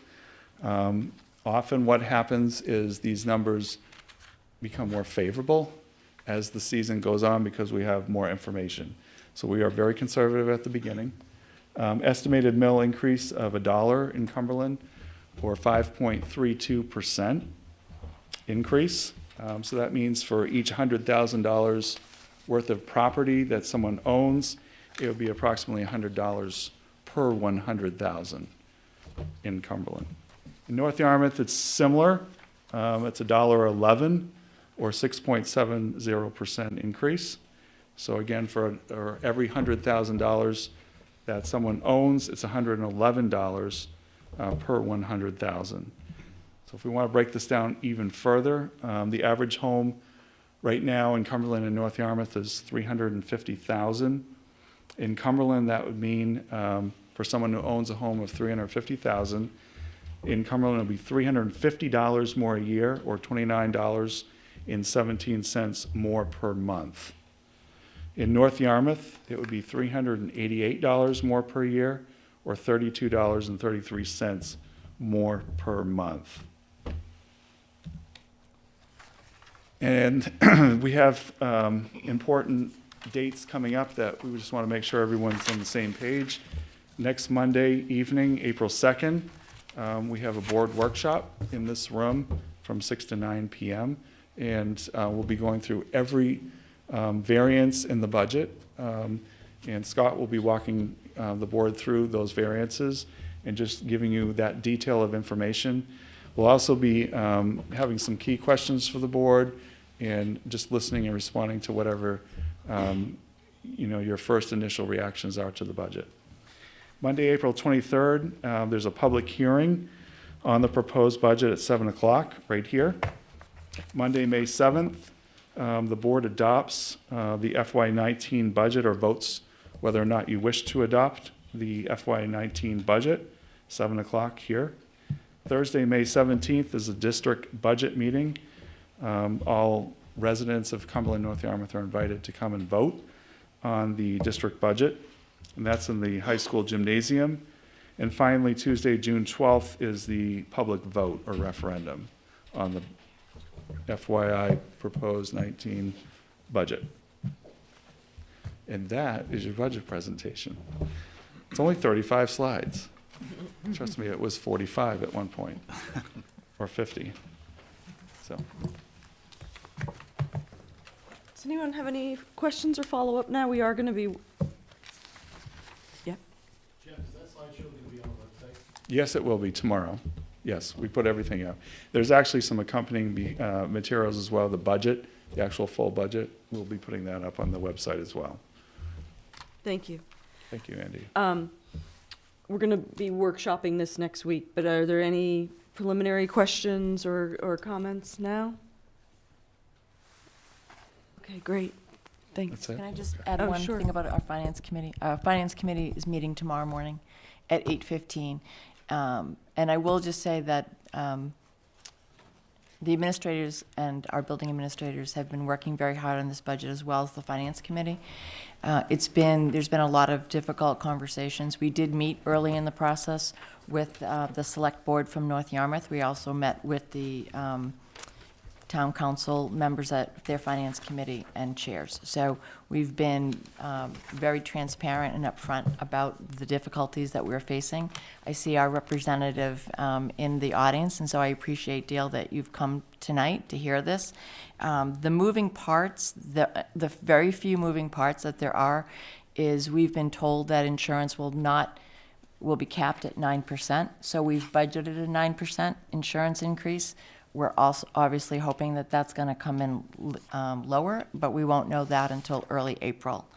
And then the only other potential moving parts are going to be through the legislature. If there's any additional funding that goes into the general purpose aid, if there's any additional funding for systems administration, if that doesn't get cut as much as it's being proposed, those kind of things are out of our hands at this point. But I would encourage any comments from either community members or other board members, and we will be meeting tomorrow morning. Okay, great. Thank you.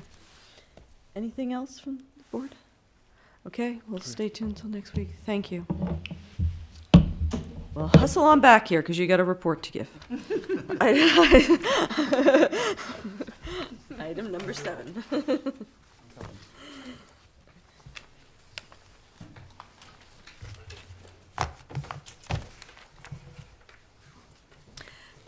Jeff, next superintendent's report, please. Thank you very much for coming. Staying. All right, there's a lot going on in the district, as always. So the Greeley Center for the Arts, which is the new name for the Greeley Performing Arts Center. Greeley Center for the Arts, construction continues to go on. It's a little bit behind schedule because of some of the weather that's been going on. 2 or 3 weeks, I think, might be behind schedule, but they're hoping to make that time up with some good weather on its way. And one of the things that they've offered, Ledgewood Construction and Steve Blatt Architects, is to be able to work with kids directly and actually see the project, get a site tour if they'd like it, and also to come to classrooms and talk about the project or show materials or whatnot. So we just started that last week, and Mrs. King's kindergarten was the first one that Scott Clark, the construction man, as he's known now, is the project manager for Ledgewood Construction. He came and visited. We actually tweeted this out, and we'll have it in the blog tomorrow as well. So we actually have a lot of other scheduled events that will be coming up where we have Ledgewood Construction or Steve Blatt's Architects working with our students. So it's really exciting. We're actually looking right now at a possible Touch a Truck event. So Madeline, I know you want to come touch a truck. There's going to be all kinds of construction trucks out there. Strategic planning update, I'll let Kevin do that, but it is, we are on our way and been doing a lot of work, and we appreciate the joint workshop with the board and the DLT a few weeks ago to iron out some of the strategic priorities. School safety has been a topic that I've been asked about a lot.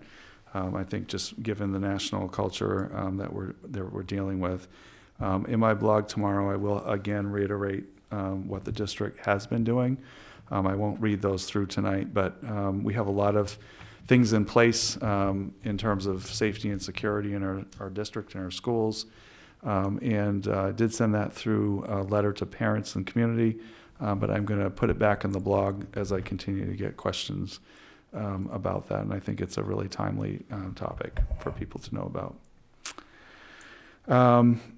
Congratulations, we have had a lot of just wonderful student events and championships and things like that going on. We have 2 students who are National Merit Finalists. That's a huge deal in the United States. Very few high school students receive this honor. So Gregory Pershing and Peter Theodoros were named National Merit Finalists. So we'd like to congratulate them. Mia Rico scored in the top 2.5% in the United States on the PSAT among all Hispanic and Latino test takers. And she's been invited to participate in the National Hispanic Recognition Program, which is a huge honor for her and for Greeley High School. Unified basketball. The Unified basketball game, I was able to catch one of their games late in the season, finished their season with a 7-2 record, and hosted their first home playoff game in 5 years here, which was great. Swimming and diving, the girls placed 2nd overall and the boys placed 4th overall. Girls indoor track and the boys indoor track both won the 2018 state championship. Girls ice hockey and the girls ice hockey team won the 2018 state championship. The boys ice hockey team came within a whisker of winning the state championship in overtime. Tough game. I won't say anything more, right, Andrew? Both the boys and the girls basketball teams also won the state championship at the Cross Arena. So we're really proud of all of our teams for an outstanding job this season. I think we tied for the record number of in-season state championships that you can get in one season. And I think we're the only one that has won that many in a winter season. So I think we actually hold the record for that, but that's beside the point.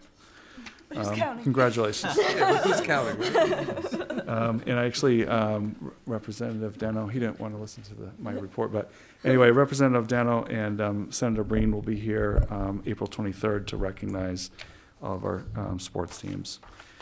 The Maine State Science Fair was held this past weekend, and I would like to congratulate somebody, Madeline, who won a full tuition scholarship to the University of Maine at Orono with a faculty mentorship for research. I had to write this down to make sure I got it right. Admissions to the Honors College and a 500-year stipend. And also you placed second in the category of behavioral science, is that right? And won a special award from the Society for Science and the Public Award for Community Innovation.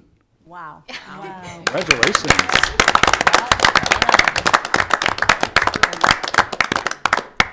Anna Briley also was awarded a full tuition package and research assistantship to University of Maine, and she placed second in the category of microbiology.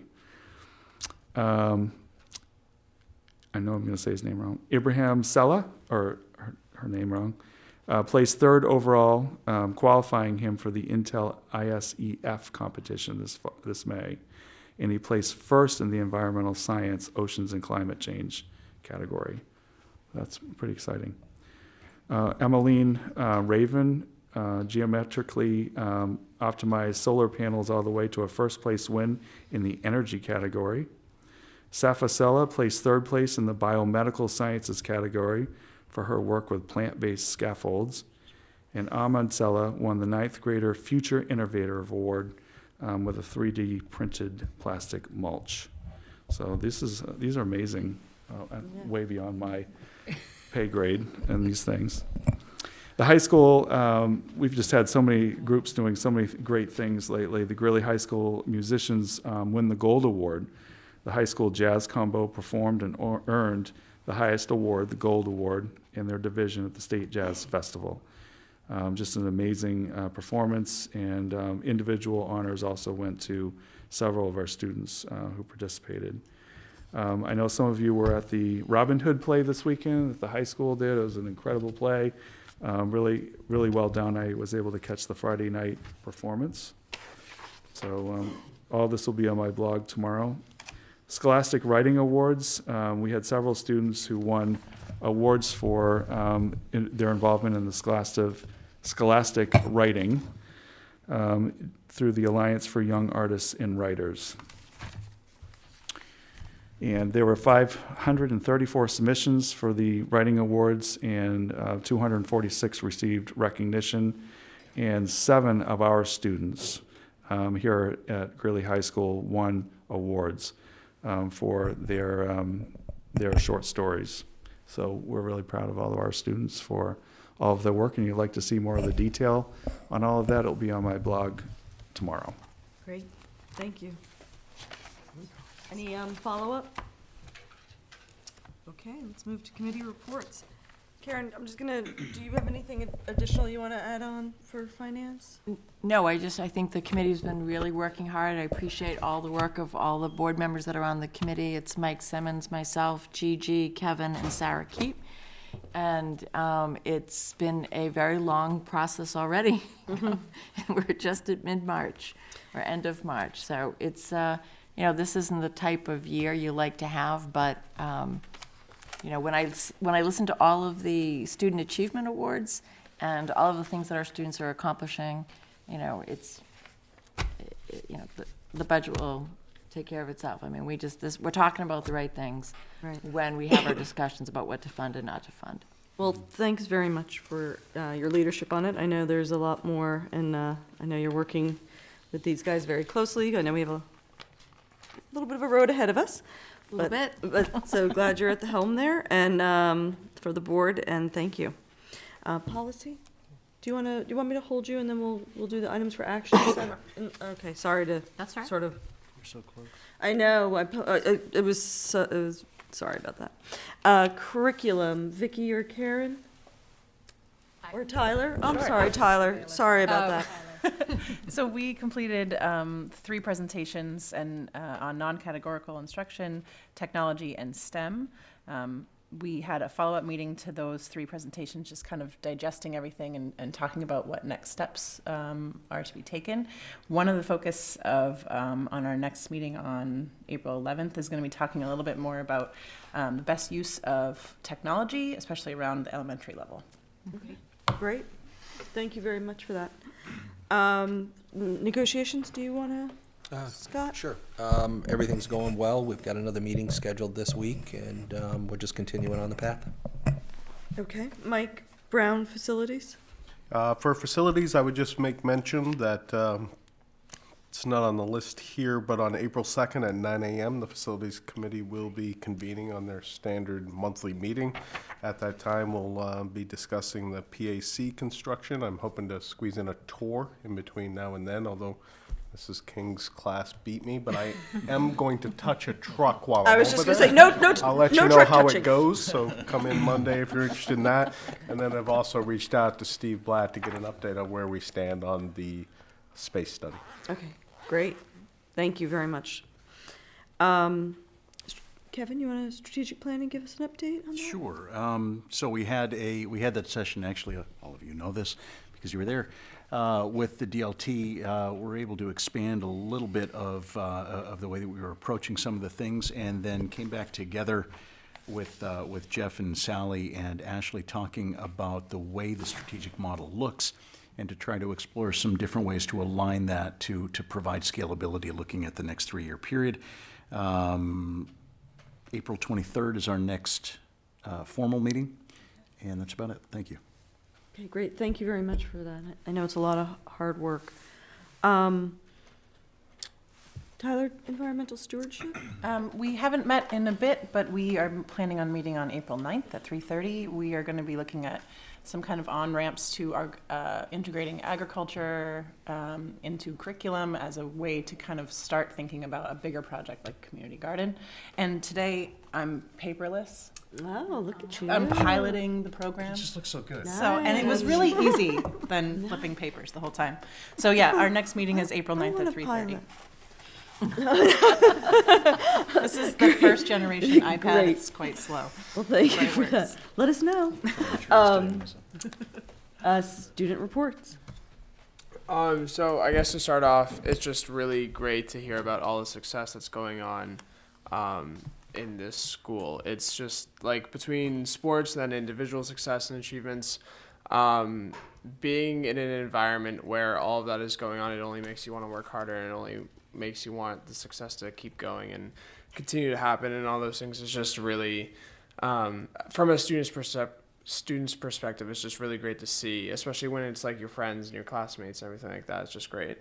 The walkout, although I was not there for it, I was not at school, through social media and through everyone else, I heard it was very successful. I'll let Madeline talk about that because I know she played a big role in it.